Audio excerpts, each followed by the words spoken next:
Salamat mo, Panginoong Yahuwah, ibiyaya mo araw-araw, kung mayroon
Dakilang Yahuwah, purihin at sambahin po ang iyong banal na paghalan. Papasalamat kami ng napakarami, Aba. Muli ay isang linggo lumipas sa aming buhay. Taglay ang aming hiram na buhay at kalakasan. Hindi dahil sa malalakas kami, kundi dahil po yan sa iyong pag-ibig, sa iyong dalisay na puso. Kaya po naririto kaming muli, natitipon kami yung mga alipin mo sa iba't ibang panig, kakaunti man sa bilang o Aba. Ang mahalaga sa amin, ikaw ang aming kapiling. Nakatunghay ka sa bawat isa sa amin. Kaya naririto kami, buong puso, kami nagtitiwala na maanong tanggapin mo po sana kami, o Aba. Tanggapin mo ang buong buhay at kalakasan namin. Inaalay po namin sa iyong banal na harapan. Narito kami upang muli maranasan ka namin sa pagsambang ito. Ang pagpapalakas mo sa bawat isa ang aming inaasam-asam sa ganitong mga pagsamba namin sa araw ng kapahingahan. Ikaw nawa, Ama, lagi magpakaranas sa aming buhay habang kami patuloy na naglalakbay sa mundong ito hanggang sa dako paron po ng aming mga pamumuhay. Narito po kaming yung mga lingkod, bawat sambahayan, o Aba, na dumalangin na sa iyong banal na harapan. Maano po sana sa ganitong pagkakataon, lagi mong ipagkaloob ang mga kahilingan ng iyong mga lingkod. Mga suliraning inilapit po sa iyo, humihingi po ng kalunasan, mga may taglay na karamdaman. Maanong idulot mo po sana ang kagalingan sa aming mga karamdaman. Panumbalikin lagi ang lakas po namin upang magawa namin patuloy ang tungkulin naming maglingkod sa iyong banal na harapan. Nawa po muli sa pag-aaral ng aming iyong mga salita at katotohanan, laging puso at pangunawa. Ito ang laging baunin namin, maging pagkaya ng aming kaluluwa upang anumang kahirap at pagsubok ang aming kaharapin, huwag kaming mawawala ng pag-asa.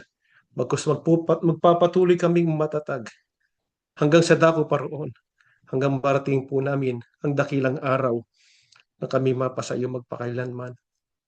Yahushua, aming Panginoon, humihiling pa kami, dagdagan ang aming pananampalataya, ang matibay na pag-asa namin habang kami naririto at nagpapatuloy sa paglalakbay.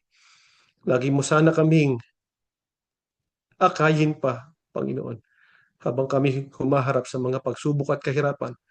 Huwag mo sana kaming hayaang maagaw pa ng kasamaan, basbasan ang aming mga puso at kaisipan. Huwag na kaming bumalik pa sa luma naming mga pamumuhay, sa maling lakad ng aming buhay.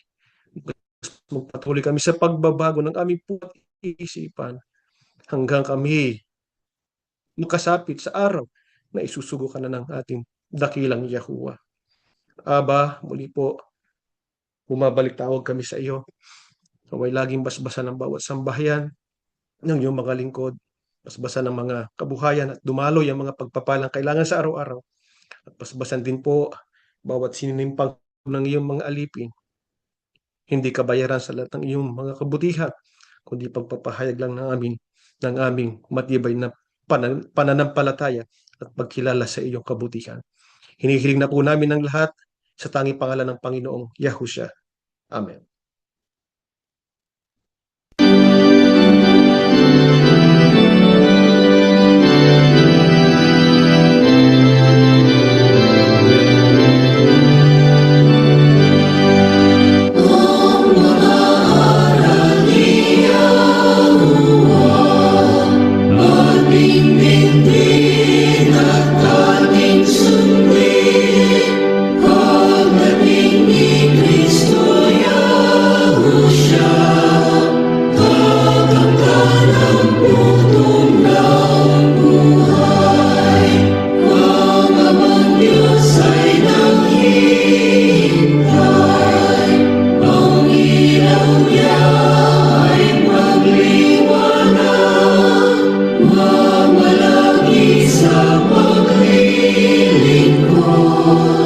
Walang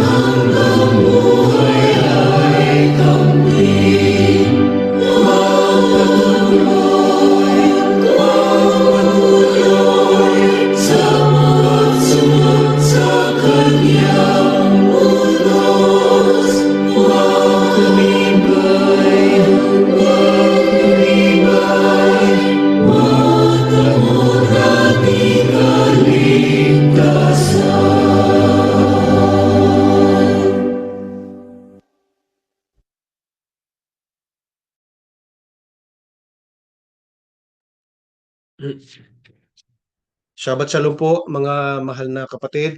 Tayo ay nagpapasalamat muli ng napakarami sa Panginoong Yahuwah at Panginoong Yahusha. Muli ay narito tayo upang magpatuloy sa pag-aaral ng mga salita ng Diyos. Mga kapatid, sa tuwing gumagawa po ang Diyos ng tipan sa kanyang bayan, hindi po ito basta isang pangako lamang. Palagi po siya nagbibigay ng isang malinaw na tanda, isang bagay na magsisilbing paalala po kung sino tayo at kung kanino tayo nabibigyan. Ang tanda na ito po ay may layunin, hindi po ito walang kabuluhan, at hindi rin po ito simpleng tradisyon lamang. Isa na nga po dyan, itong tinatawag na paghahalas o pagtutuli. Ang bawat utos po ng Diyos ay may mas malalim na kahulugan. May dahilan kung bakit po ito ay pinapagawa sa atin. At may layunin din kung bakit niya ito itinatag. At kapag nauunawaan po natin ang kanyang layunin, mas naiintindihan natin ang kanyang karakter at ang puso ng ating Panginoong Yahuwah. Kaya atin pong itanong ngayon, ano po ba ang layunin ng paghahalas sa lumang tipan? Mag-umpisa tayo ng pagbasa po sa Genesis 17, talata ay 10 hanggang 11 at 14. Nang si Abram ay 99 na taon, si Yahuwah ay nagpakita kay Abram at sa kanya ay nagsabi, "Ako ang Diyos na makapangyarihan sa lahat. Lumakad ka sa harapan ko at maging walang kapintasan. At ako'y makikipagtipan sa iyo at ikaw ay aking labis na pararamihin. Ito ang aking tipan na inyong iingatan. Ang tipan natin at ng iyong binhi pagkamatay mo. Ang bagay sa inyo ay tutuliin. Inyong tutuliin ang balat ng inyong maselang bahagi at ito ang magiging tanda ng aking tipan sa inyo. Ang sino mang lalaking hindi tuli, na hindi tunuli ang balat ng maselang bahagi, ay ititiwalag sa kanyang bayan. Sinira niya ang aking tipan." Ano po ang layunin ng paghahalas sa lumang tipan, mga kapatid? Ang paghahalas po, yan po ay tanda ng tipan sa pagitan po ng Diyos at ni Abraham at ng kanyang mga binhi. Ipapaano po ba ginagawa itong pagtutuli o yung paghahalas? Ito po naman ay alam na natin mga kapatid. Yan po yung pagputol sa balat, sa dulo ng maselang bahagi ng ah, mga kalalakihan. At kailan daw po ito ginagawa? Ginagawa po ito sa mga doon po sa mga bagong panganak na doon po sa ikawang araw po ng kanilang at hindi lamang po ito para sa mga sariling anak nila. Kasama na rin po diyan yung mga anak ng mga ng mga alip na kasama nila sa kanilang tahanan. At pero siyempre yung mga kahit yung mga may mga edad na po noon sa panahon na yun na tumanggap ng kautosang yan, ay nagsagawa din po rin sila ng mga pagtutuli o paghahalas. Eh bakit po ba kinakailangan gawin ito sa panahon? Sapagkat yan nga po para sa kanila ang magsisilbing permanenteng marka sa kanilang katawan. Yan po ay isang simbolo ng kanilang walang hanggang tipan sa ating Panginoong Yahuwah. Kaya ano pong gagawin daw sa mga hindi sa mga lalaking hindi magpapatuli? Sabi ay hihiwalay sa bayan dahil nga daw po nilabag nila yung tipan. Ano po ba ang hinihingi ng tipan, mga kapatid? Dalawang bagay po ang malinaw na sinabi ng Diyos kay Abraham. Ang sabi, lumakad ka sa aking harapan at maging walang kapintasan. Pero ano po ba yung madalas na nagiging dahilan po o nagiging hadlang para dyan po sa tipan na yan? Siyempre, yung po yung laman. Yung po yung pita o yung pagnanasa ng ating laman. Kaya yung pong paghahalas, mga kapatid, yan po yung naging simbolo ng pagputol sa laman at sa mga pagnanasa po ng laman. Isang paalala po yan na kailangang alisin ang anumang humahadlang sa tao upang makalakad ng matuwid sa harapan po ng ating Panginoong Diyos.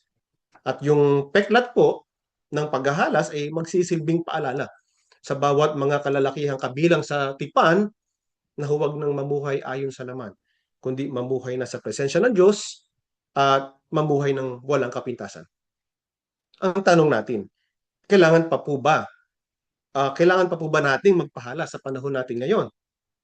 Mga Gawa 15:5 hanggang 6. Ganito ang ating mababasa. Pero tumayo ang ilang mananampalatayang miyembro ng grupo ng mga Pariseo at nagsabi, kailangan tuliin ang mga hindi Hudyo at utusang sumunod sa kautusan ni Moises. Kaya nagpulong ang mga apostol at ang mga namumuno sa iglesia para pag-usapan ng bagay na ito. Kailangan pa ba natin magpahalas? Mga kapatid, sa panahon natin ngayon, noong panahon po ng unang siglo, yan po kasi ay naging isang malaking issue, usapin sa loob ng iglesia.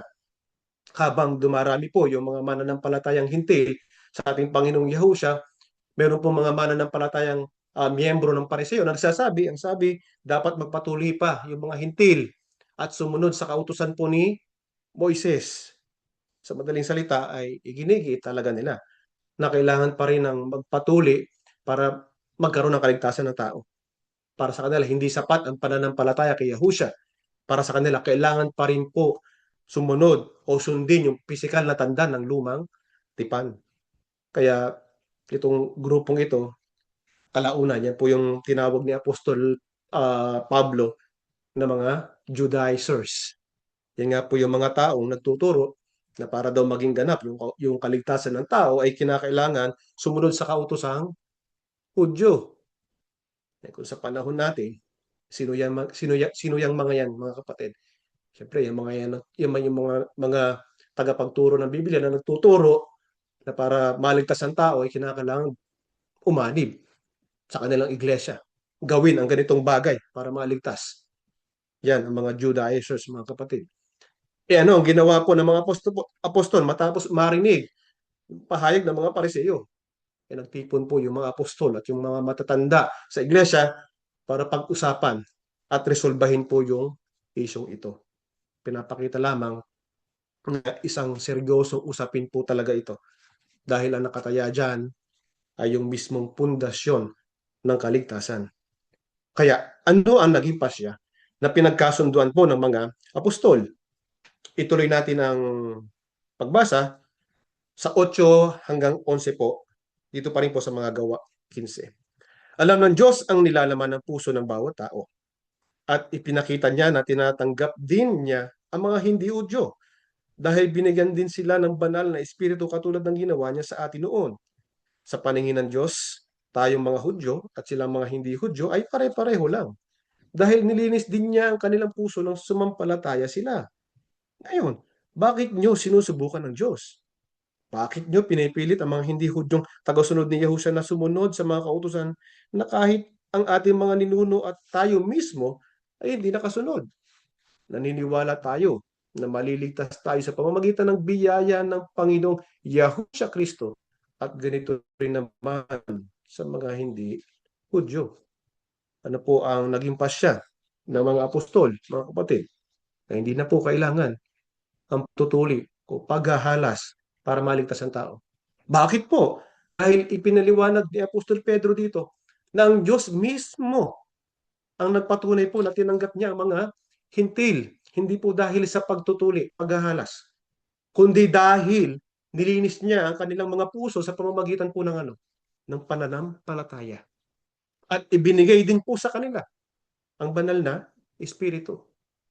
Ano pa po, ang naging punto ng mga apostol, ang sabi nila, kung yung mismo may tanda ng tipan noon o yung mga nagpatuloy noon, hindi naman naging ganap. Paano magiging requirement yan sa kaligtasan ng tao? Hindi po ba, mga kapatid?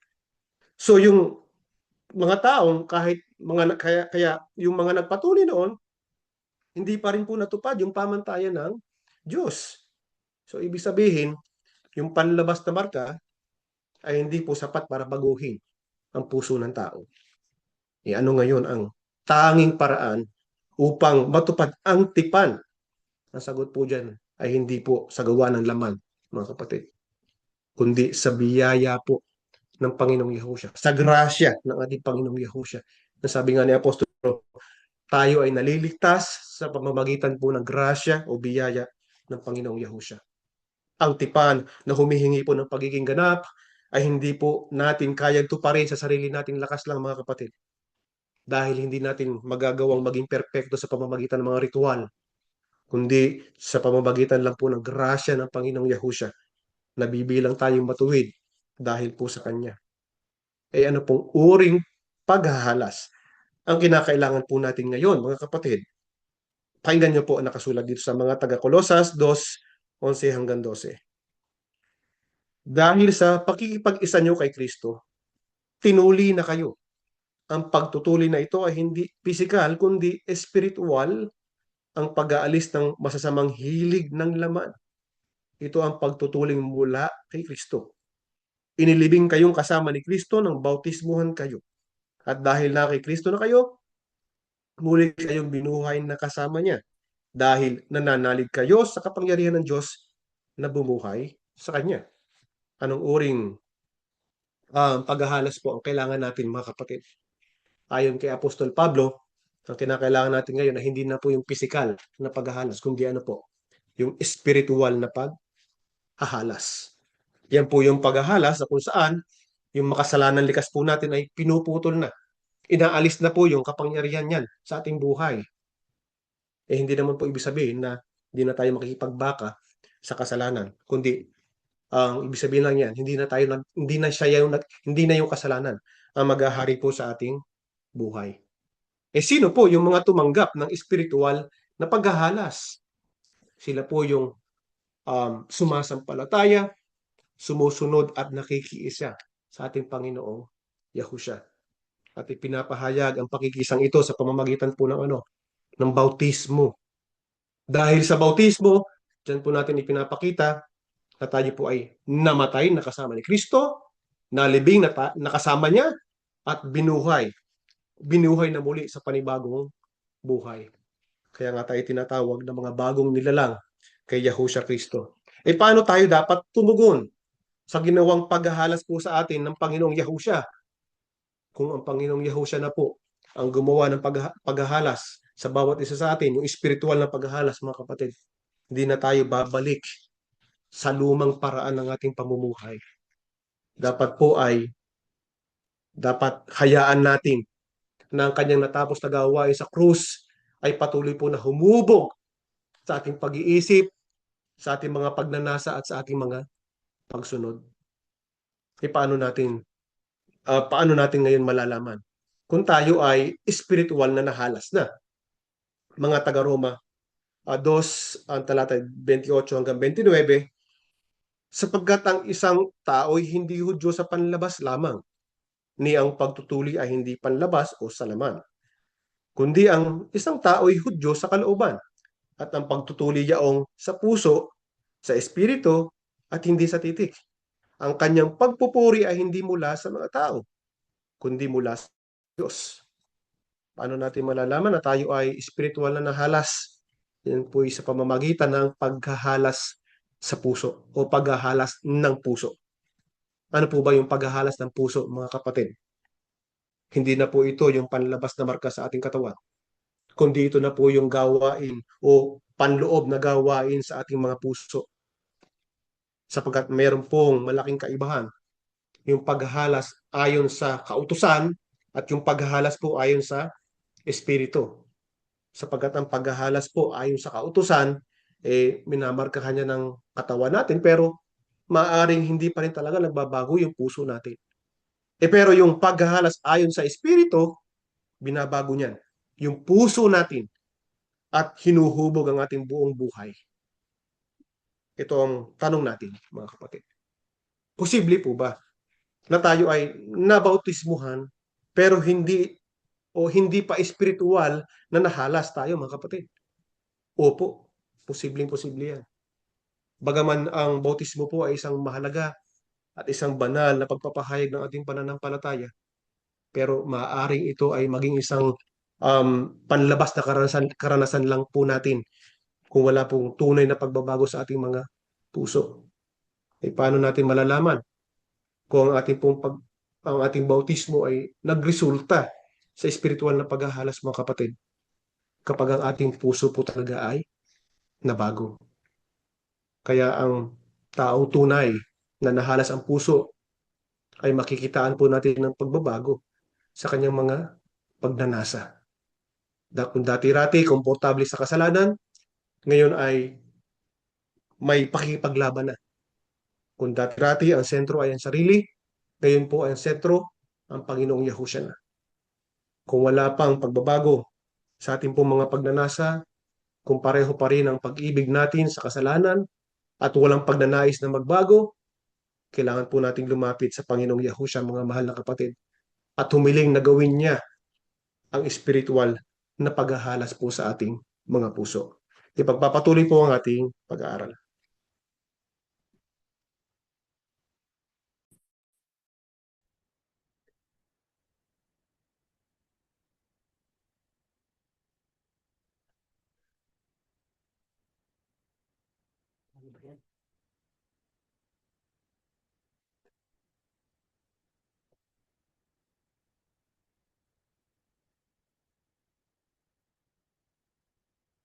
Paano natin matitiyak, mga kapatid, na tayo nga ay na kay Yahusha na at tinanggap na natin ang paghahalas na espiritual? Katulad po ng binanggit ng ating kapatid, malalaman natin sapagkat makikita ang pagbabago ng ating nasa. Ano po ba ang isa sa mga nasa ng pusong hindi pa nahahalas? Basahin po natin ang nakasulat sa aklat ng Roma 7, talatang 18-19. Babasahin din natin ang talatang 21-23. Alam kong walang mabuting bagay na nananatili sa aking katawang makalaman. Kaya kong naisin ng mabuti, ngunit hindi ko nga lamang magawa ang mabuting ninanais ko.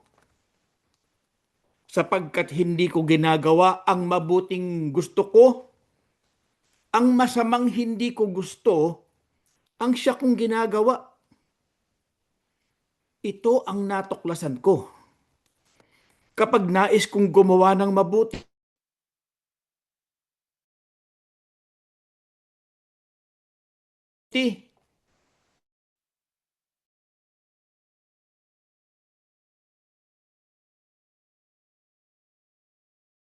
ang masama ay mga bahagi ng aking katawan na salungat sa tuntunin ng aking isip. Ipinapaalipin ako ng kapangyarihang ito sa kasalanang nananatili sa aking katawan. Ano po ang isa sa nasa ng pusong hindi pa nahahalas, mga kapatid?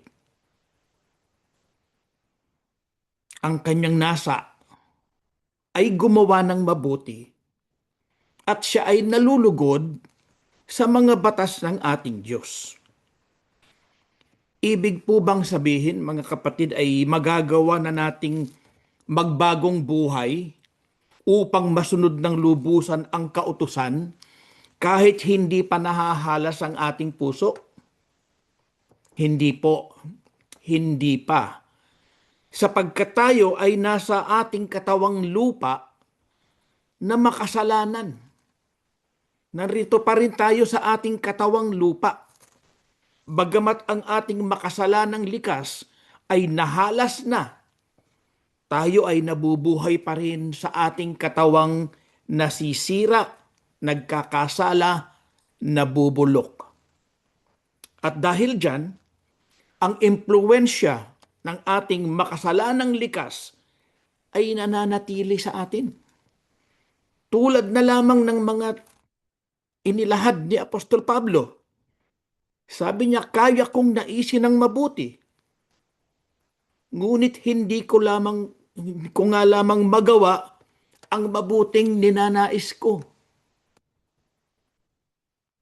Kaya niyang gumawa ng mabuti pero hindi niya magawa.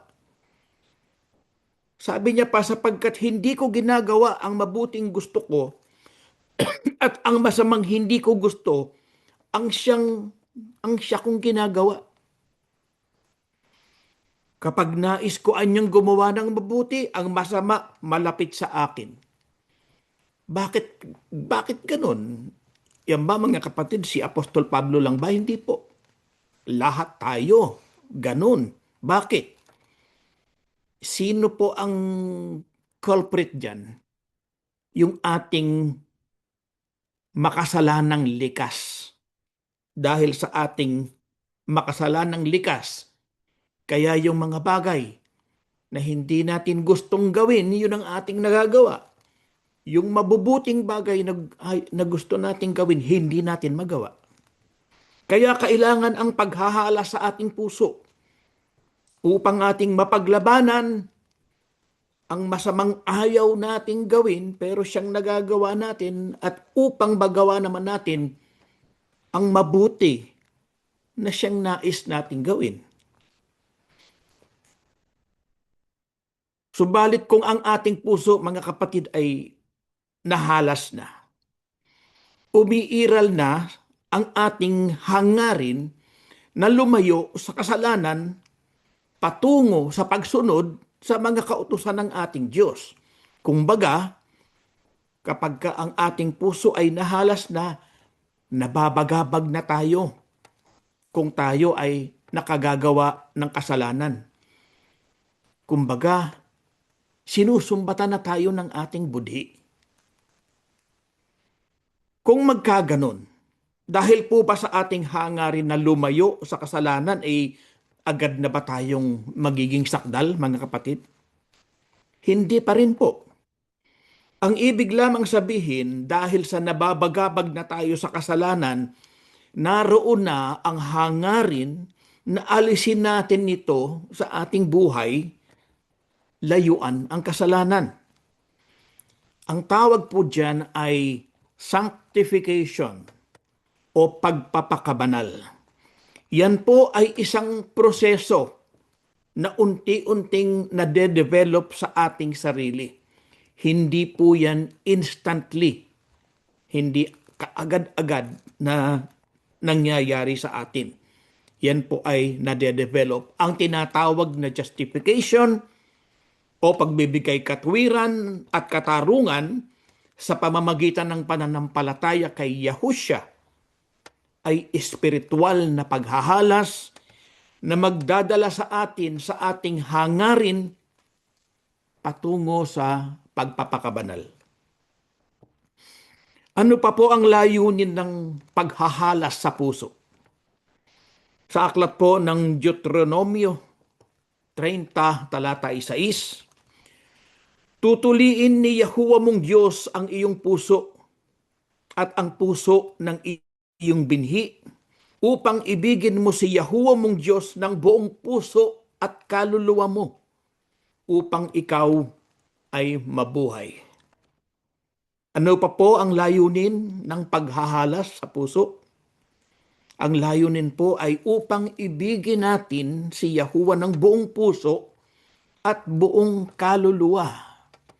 Ito po ang nakasaad sa Shema. Ang isa sa ating nasa na nabubuo o nade-develop sa atin kapag nahalas na ang ating puso, mga kapatid, ay ang pag-ibig kay Yahuwah. Ano po ba ang tatak ng isang pusong nahalas ni Yahuwah? Nais natin siyang makilalang lubos. Nais nating maranasan ang kanyang pag-ibig na hindi nagmamaliw. Nais nating maarok ang kanyang kalooban upang lubos natin itong masunod. Sa ating binasa, mga kapatid, tiniyak sa atin ni Yahuwah ang paghahalas sa ating puso, maging ang puso ng ating binhi, upang ating ibigin siya ng buong puso at buong kaluluwa, buong lakas. Paano po ang paghahalas na gagawin ni Yahuwah sa ating puso? Pakinggan natin ang nakasulat po sa aklat ng Ezekiel 36, 26 hanggang 27. Bibigyan ko kayo ng bagong puso at bagong espiritu. At ang matitigas ninyong puso ay magiging pusong masunurin. ibibigay ko rin sa inyo ang aking espiritu para maingat ninyong masunod ang mga utos ko't mga tuntunin. Paano po ang paghahalas na gagawin ni Yahuwah sa ating puso? Bibigyan niya tayo ng puso, ng bagong puso, upang ang ating matitigas na puso ay maging masunurin. Bibigyan din niya tayo ng bagong espiritu upang maingat nating masunod ang kanyang mga utos at tuntunin. Mga kapatid, kung ating maaalala, ang espiritu ay helper. Helper na isinusugo ng Ama at ni Yahushua. Ang espiritu ang tumutulong sa atin, nagbibigay sa atin ng pangunawa sa mga aral na ating tinatanggap at sa iba't iba pang mga bagay. Ang espiritu ang nagpapaalala sa atin kung tayo ay nasa bingit na ng paggawa ng kasalanan. Kaya ano po ang dapat nating gawin at antabayanan, mga kapatid? Antabayanan po natin ang mga gawa ng espiritu. Baka kasi gumagawa na yung espiritu sa atin, hindi pa natin nadadama. Kung magkagayon, mga kapatid, mapipighati natin ang espiritu. Dapat tayong makinig na mabuti, sumunod sa mga gawa ng espiritu na ibibigay ni Yahuwah. Paano po natin ito magagawa? Bantayan po natin ang ating puso. Bakit po? Sapagkat nahirati na tayo sa paggawa ng kasalanan. Baka maging manhid tayo sa mga gawa ng espiritu. Gumagawa na pala. Hindi pa natin nadarama, mga kapatid. Ano po ang isang paraan upang mabantayan natin ang ating puso? Tulad po ng ating pinag-aralan ng nakaraan. Ituon natin ang ating pansin sa mga bagay sa langit, sa mga bagay na hindi nakikita. Dahil ang mga bagay na hindi nakikita ay walang hanggan. Huwag nating ituon ang ating pansin at panahon sa mga bagay sa mundong ito. Pagkat sabi nga, mga bagay sa mundong ito ay pansamandali lamang. Kapag ang ating paningin ay dito nakatuon sa mga bagay na hindi nakikita, ang espiritu ay agad na aalalay sa atin, mga kapatid. Ngayon po, kung tayo ay nabigyan na ng bagong espiritu, ano po ang dapat na patuloy nating gawin? Santiago po, 4:8 hanggang 9. Lumapit kayo sa Diyos at siya'y lalapit sa inyo. Maglinis kayo ng inyong mga kamay, mga makasalanan, at pabanalin ninyo ang inyong mga puso. Kayong may dalawang pag-iisip. Kayo'y managhoy, magluksa at ubiyak. Palitan ninyo ang inyong pagtawa ng pagluluksa at ang inyong kagalakan ng kalungkutan. Paano po kung tayo ay nabigyan na ng bagong puso? Ano ang dapat na patuloy nating gawin, mga kapatid?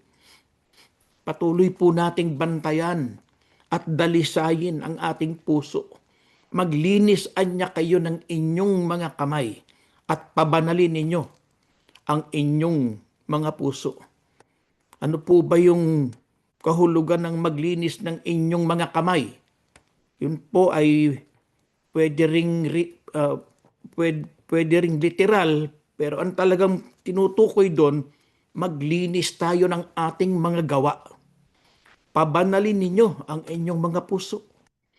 Binanggit natin kanina, mga kapatid, yung proseso ng sanctification. Ang pagbabantay po sa ating puso ay pagdadalisay dito. Kasama ito sa proseso patungo sa sanctification. Sino po ba ang nangangailangan ng pagdadalisay ng puso? Sila po yung ang katapatan sa Diyos o sa sanlibutan ay hindi nahahati. Sabi sa Biblia, mga kapatid, we cannot serve two masters at the same time.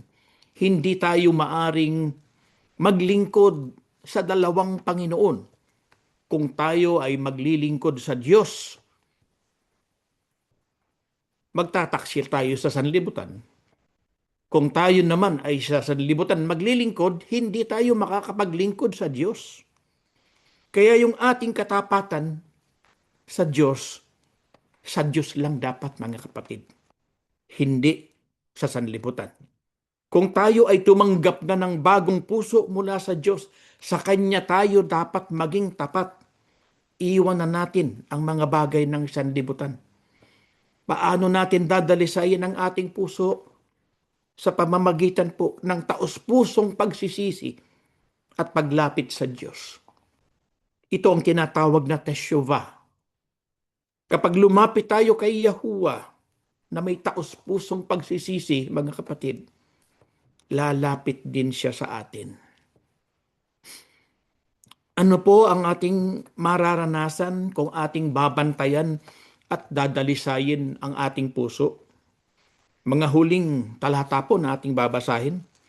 Jeremias 32, 39 hanggang 41. Bibigyan ko sila ng pagkakaisa sa puso at hangarin sa buhay upang sambahin nila ako magpakailanman para sa sarili nilang kabutihan at sa kabutihan ng mga angka nila. Gagawa ako ng walang hanggang kasunduan sa kanila na patuloy akong gagawa ng mabuti sa kanila. Bibigyan ko sila ng hangaring gumalang sa akin para hindi na sila lumayo sa akin. Kagalakan ko ang gawan sila ng mabuti at buong puso ko silang patitirahin sa lupaing ito. Ano po ang ating mararanasan kung ating mababantayan at dadalisayin natin ang ating puso tungo sa sanctification, mga kapatid? Mararanasan po natin ang marubdob na hangaring sambahin si Yahuwah magpakailanman upang hindi na natin nanaisin pa na lumayo sa Kanya. Ito ay para na rin Kanya sa ating ikabubuti at ng ating mga anak at ng anak ng ating mga anak. Ano po ang gagawin ni Yahuwah para sa atin, mga kapatid? Hindi niya siya titigil na gawan tayo ng mabuti sapagkat nasisiyahan siya na gawin ito sa kanyang mga anak. Mga kapatid, mula mismo sa bibig ng ating Ama, ang ating Ama, ang kataas-taasang Diyos, ang Diyos na lumikha ng lahat ng mga bagay, sinalita niya ito. Kagalakan ko ang gawan sila ng mabuti.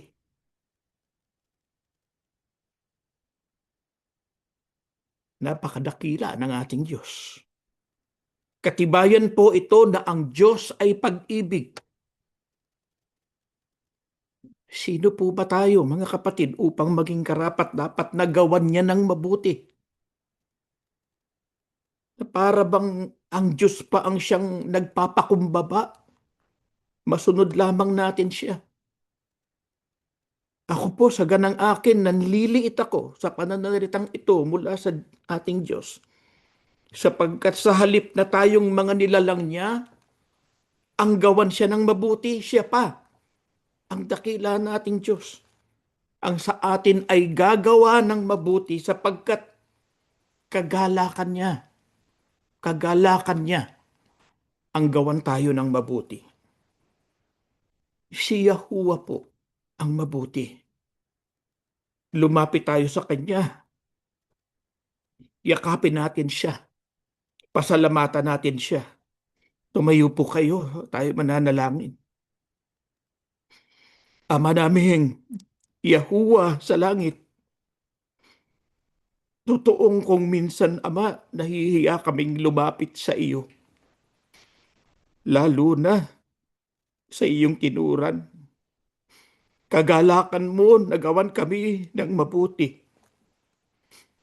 Ama, sino po ba kami upang iyong gawa ng mabuti? Kami mga hamak na alipin mo lamang, mga walang kabuluhan.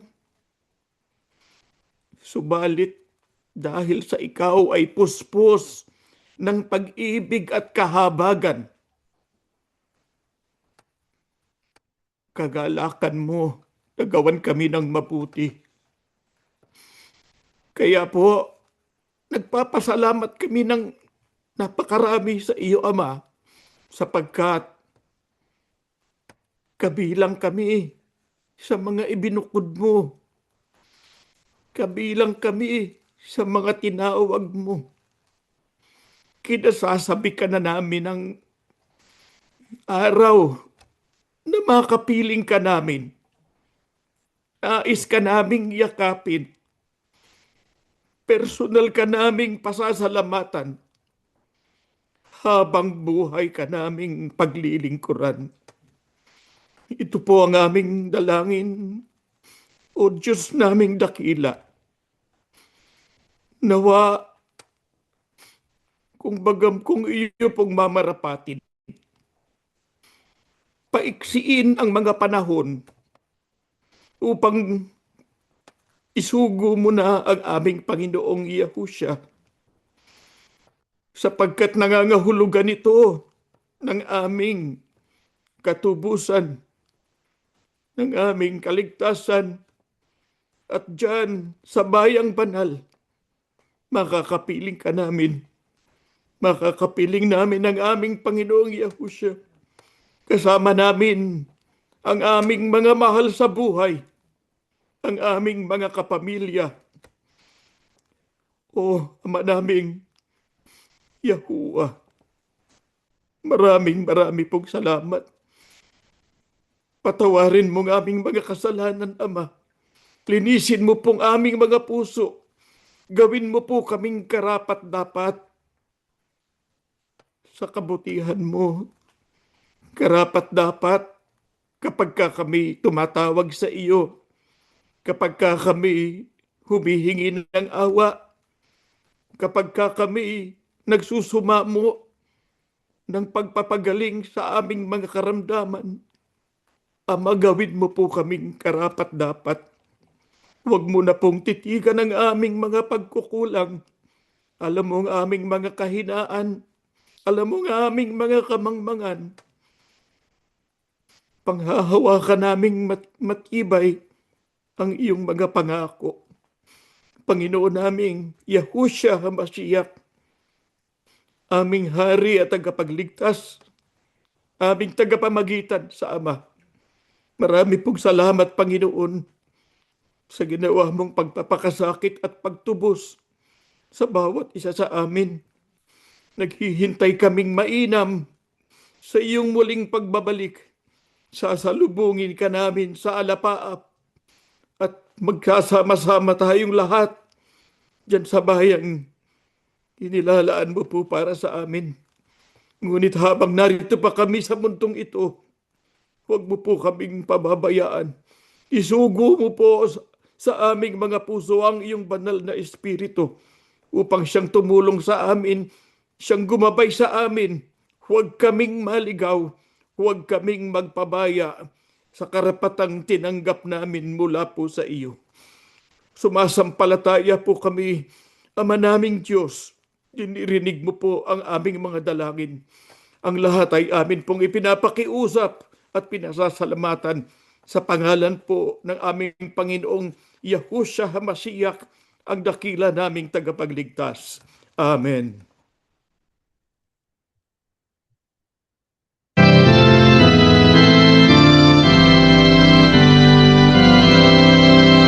Hindi mo iasyaran, si Yahuwah ay ang mahal.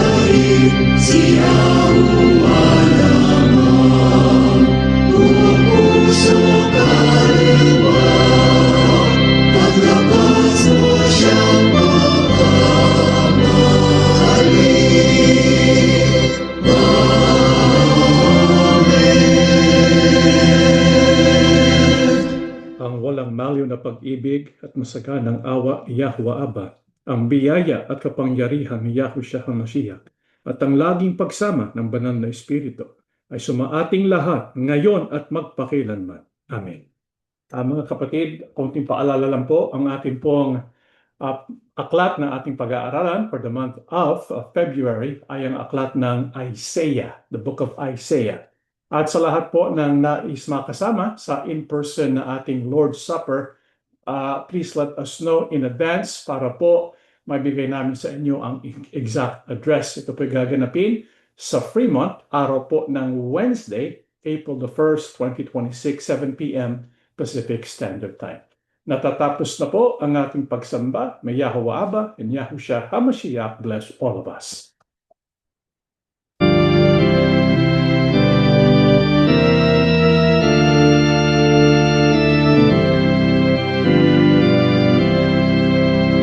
O halina't kay Yahusha'y sumunod, at kami na magkalinga ng Ama.